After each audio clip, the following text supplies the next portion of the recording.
বিগত 17 বছরে আমাদের অনেকেই রয়েছেন ভিতরে ভিতরে আওয়ামী লীগের সাথে একটা সমন্বয় রেখে তারা কিন্তু বিএনপির নাম ভাঙিয়ে চলেছেন এবং অনেকের সাথেই এই ধরনের আওয়ামী লীগের অনেক হয়তোবা তারা এক সময় বিএনপি করেছে, মাঝখানে তারা এসে তাদের নিজেদের চরিত্রকে হরণ করে নিজেদের দায়িত্ববোধকে হরণ করে তারা আওয়ামী লীগের সাথে লিয়াজও মেনটেন করে চলেছে।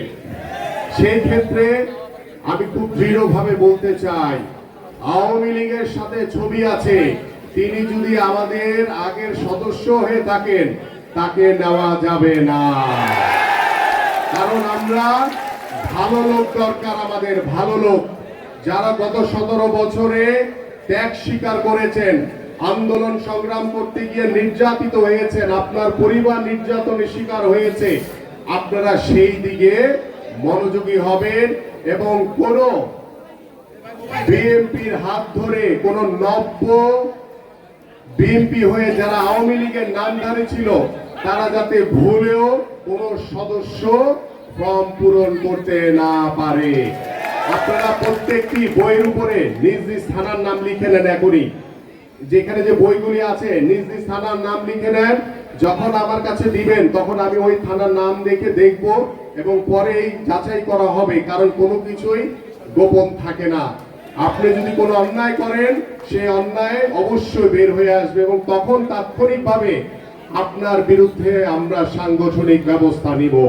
আমরা খুব দৃঢ়ভাবে বলতে চাই যে আওয়ামী লীগ গত 17 বছর বাংলাদেশের মানুষের উপরে যে নির্যাতন করেছে, যে নিপীড়ন করেছে, যে জুলুম করেছে, আপনারা এখানে বসে আছেন, প্রত্যেকটি নেতা কর্মীদের নামে শত শত মামলা রয়েছে।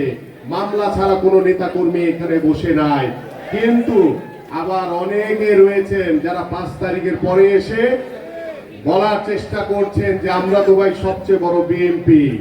আমরা তারা কারা তারা আমরা কিন্তু তাদেরকে চিনি। গত 17 বছর যারা আন্দোলন করে সংগ্রাম করে নিজেদেরকে পরীক্ষিত করেছেন দলের একজন একনিষ্ঠ কর্মী হিসেবে, আমরা তাদেরকে সর্বোচ্চ মূল্যায়ন করব ইনশাআল্লাহ। আর যারা নতুন করে এসে বিএনপি সাজার চেষ্টা করছেন তাদের বিষয়ে আমরা সতর্ক রয়েছি। আগে আমাদের নেতা কর্মীদের মতো এত পরিচিত হয়ে নেন, তারপরে আপনাদের বিষয়গুলি আমরা চিন্তা ভাবনা করব ইনশাআল্লাহ। কিন্তু যারা নিরপেক্ষ, যারা এলাকার সাধারণ মানুষ, যারা বিএনপির সমর্থক, তাদেরকে যথাসাধ্য আপনারা সম্মান করবেন, তাদেরকে যথাসাধ্য মূল্যায়ন করার চেষ্টা করবেন এবং যারা গত 17 বছরে বিভিন্নভাবে বিএনপির নামে তারা আওয়ামী লীগের সাথে লিয়াজো করে বেরিয়েছে তাদের কাছ থেকে শতভাগ দূরে থাকবেন। কারণ আমরা কোনো আওয়ামী লীগ থেকে তারা এখন নব্য বিএনপি হয়ে বিএনপিতে ঢোকার চেষ্টা করছে, তাদেরকে কোনো প্রশ্রয় দেওয়া যাবে না। প্রিয় নেতৃবৃন্দ,